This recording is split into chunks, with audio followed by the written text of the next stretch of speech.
guys, I share commands today in Raid Shadow Legends. Welcome to the video, guys. I'm glad to have you here today. Epic Nukers is the topic of the conversation. Now, I released a video, I don't know, 5, 6, 7, whatever days ago here. I'm losing track of the days. Talking about the top 15 meta nukers in Raid Shadow Legends. And I said in the pinned comment that I forgot to include an epic on the list. Truth be told, I forgot to give 2 epics some love on the list that should have been on there.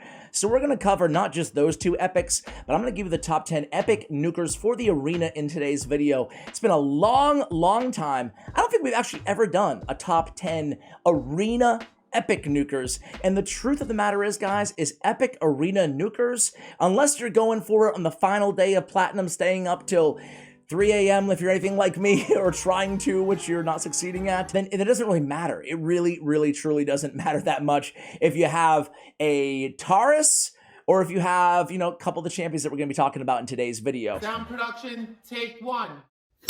Only send $1 or 2. Ain't a hell of a lot of components to you. Sure, you can get a little bit more damage, no doubt about it. And I'm not saying they're better than legendaries, the champions that we're going to talk about, but they're pretty dang good. And you can get by farming your Great Hall all the way up with any of these AoE nukers.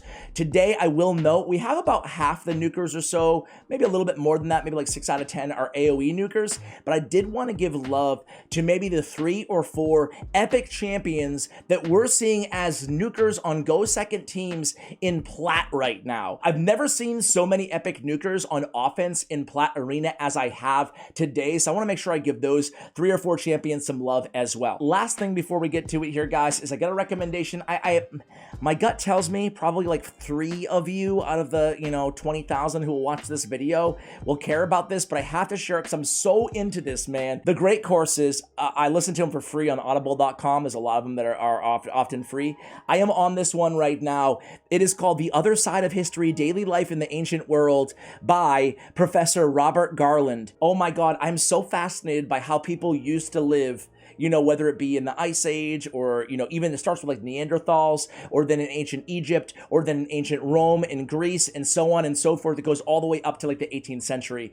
And it's about daily life. You don't get that too much in history, you know? Usually it's like, you know, the broad strokes of, you know, whatever, the kings and queens and whatever. But this is, to me, it's fascinating how people lived life thousands and thousands of years ago. Whoa, what is this? Okay, I'll shut up. Let's get to the video here, guys. I gave, by the way, you know what? Let's start with a champion that I did include. If in case you missed my shard opening video, hint, hint. Spoiler. The one that I did include on that list of top 15 meta nukers in the game is Genbo the Dishonored. I still think he's, for my money, he's still the best attack epic nuker in the game. For AoE especially, he's got the self buffs, which I really look for. Allows you to build him at 70% crit rate and just maximize crit damage, and then get that awesome juicy 30% crit damage bonus as well. Think about it, you're getting 90 extra crit damage if you can get to 300 crit damage with only having to aim for 70% on the crit rate. And then you have Heartless Blitz. It's a super strong AoE attack, cannot be resisted, a decrease the duration of all buffs. Oftentimes, again, that one turn is going to be enough to just completely remove those buffs. Very good attack, and it deals a lot of damage, especially with his sword trance self-buffing ability. Last but not least, he's ignoring unkillable while attacking under increased attack, and he's immune to decrease attack. Man, he is a great epic nuker. Again, he's my personal favorite for a go first or for an attack based epic nuker. My personal favorite for a go second, the other dude that I snubbed, and I'm sorry for making fun of the size of his head. He reminds me kind of like the body of that dude from like Beetlejuice. Anybody remember that? I don't know. Got like the super small head. Kind of freaked me out as a kid. I hate you. Anyway, I love this dude, man. He hits so hard. He can outdamage so many legendaries in this game. Fan the Flames, a cool debuff spread ability, hits hard, but really percussive pound. It's an extra hit on enemies without HP burn debuffs. Has a 50% chance of placing a stun on enemies under HP burn debuffs. You can use him on a cool kind of control burn type situation, or you can just use him as a percussive pounder in the arena, either on a go first or go second team. He's an HP based champion, so he's easy to keep alive. got decreased defense on his A1. I really love this champion. Defense and Doom Tower battles makes him a great staple for a hardy, tanky damage dealer to help get those waves down in Doom Tower as well. All right, guys, the next one, the only other champion I mentioned in that other video is Gala Longbraids, right? Gala is a beast. She really is. You start her with a shield set or a bolster set, and right now, if you're watching this video, that around the time it goes live, we have Forge Pass. I gotta be real with you guys. The only time I pay attention to Forge Pass is during bolster sets, you know? Or I should say, especially bolster sets. I do pay attention to other sets, but bolster, I'm all about it. 30% HP ally shield for 3 turns, and the heals the wearer by 10% every turn. That's a great 4-piece set, especially for the arena, but really everywhere, because you got the heals, and it's amazing. Very, very powerful set. We know how popular regen is right now. It's got a little bit of regen elements. Anyway, I'll digress. But put that on a, I always want to call her Molly. That's weird, man. What are you doing here? And why am I in Shadowkin? What am I doing right now? I always want to call Gala Molly Tankard. I don't know why. But Gala Longbraids, right? Because they're both redheads, I guess, right? Start off with a shield, right? You go into sheer swagger, attack one enemy 3 times, ignore 5% of the target's defense. Grants an extra turn if this champion has full HP before using the skill. So you can probably get away oftentimes with putting a nice bolster set, not on her, but on somebody else on the team. She starts with that shield.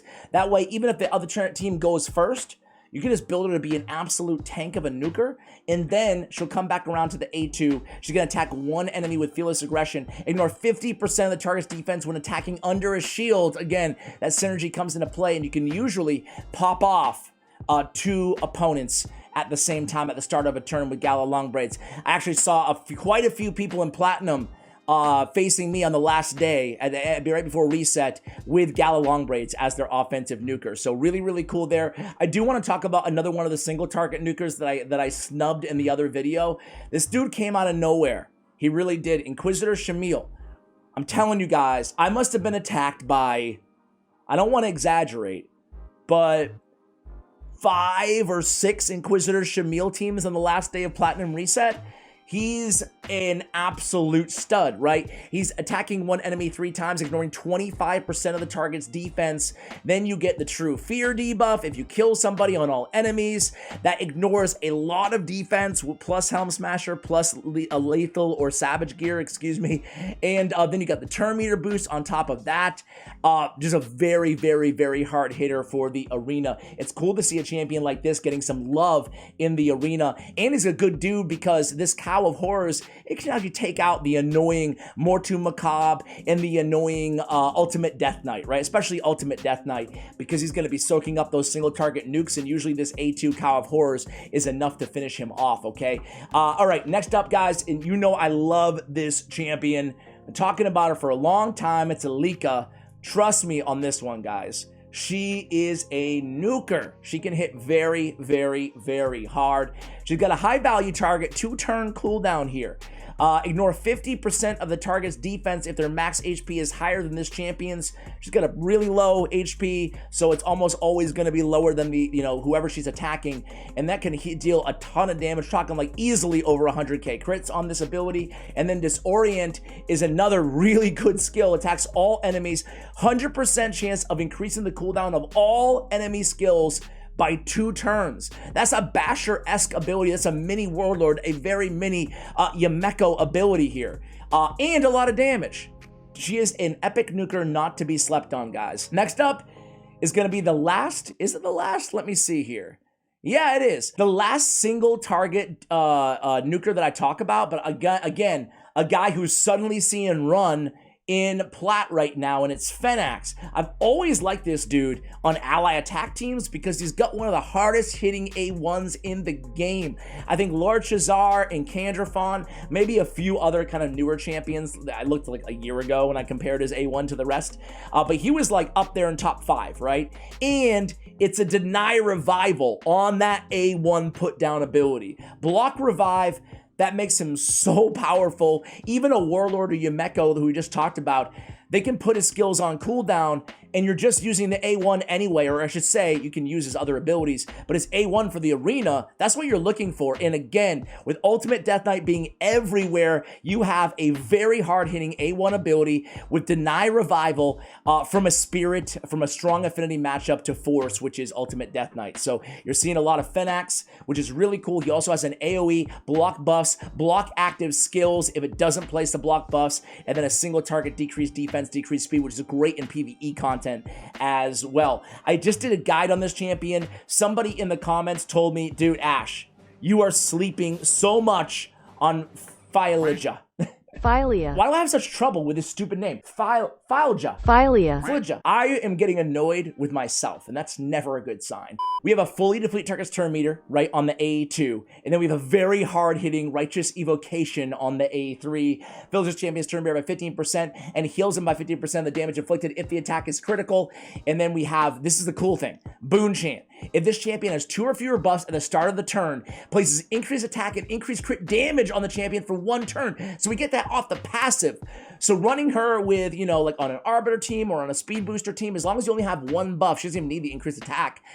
She's going to be bringing that herself, right? The increased crit damage and really hitting hard with a Righteous Evocation. I really like the name of that ability too. I can't say it enough. All right, next up, guys, is going to be, I want to make sure I'm not forgetting anybody here. We're moving through the list. This is going to be a quick video for yours truly here, guys. You know, especially my old school viewers, you know out there that I've had this massive soft spot for Dark Elhain ever since she was introduced to the game. She's free daily login reward champion, and she's fantastic. She has decreased targets max HP on the A1, but it's really all about this Death Majesty synergy with her passives. AoE attack, increase attack on this champion. You're noticing a theme here. A lot of these champions bringing increased attack and or increased crit damage to the table themselves. Self-buffers. You love to see it from a nuker. An AoE attack, it has a 75% chance of placing a decreased speed. This is just an insane ability overall, especially in Ice Golem. She's a great Ice Golem champion for reasons we'll discuss in a moment here. But not just a decreased speed, but it hits hard, okay? It hits very hard.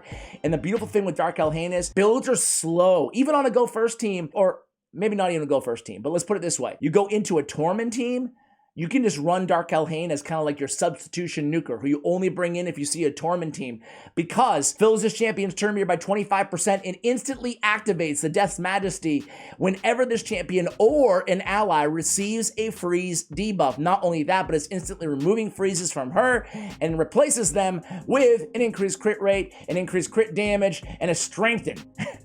So she's bringing a lot to the table, and again, because of that instant activation, you can build it with attack percentage on the boost and just go all out nukage. You don't have to worry so much about the speed if you want to use her as kind of a substitute nuker for anti-torment options. So I love that champion. I really like Dark Elhain.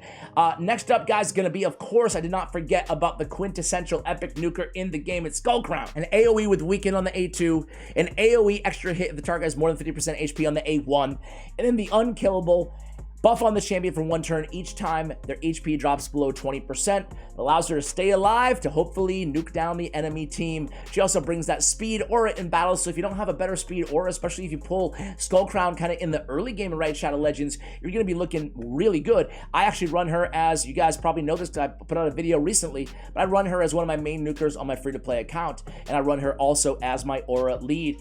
And she doesn't have good gear, but she still gets the job done because she keeps herself alive long enough to stay in the fight and finish off the enemy team.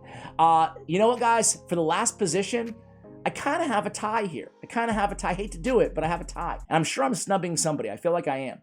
I love Siege Hulk. Honorable mention right there. But it's going to be a tie between Faceless. Faceless doesn't get enough credit for being a single target nuker. He's ignoring shield and block damage on Ice Bolt that can basically one-shot anybody. Just got to be careful with Stone Skin on these single target champions, you know, because you have to stay alive long enough for the Stone Skin to fall off your opponents before you can use all these OP single target abilities. So that's the downside.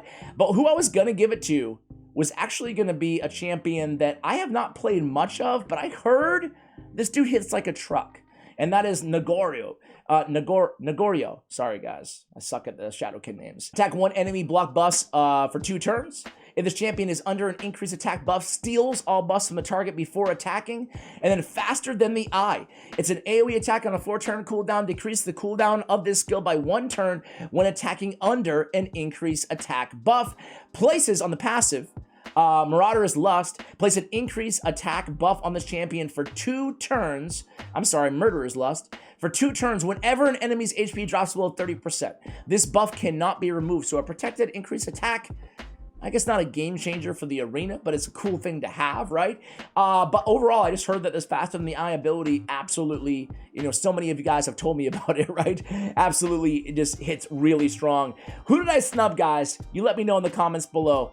Again, I really love Siege Hulk, but for me, he's a little bit more of a debuffer than a nuker, but he does bring both, but you don't really see Siege Hulk in the arena much. Anyway, guys, let me know your opinion. Do you agree? Are these the top 10 epic nukers? If not, who would you take out? And then who would you put in? Thank you for watching until the end of the video, guys. I appreciate you. And as always, take care, guys.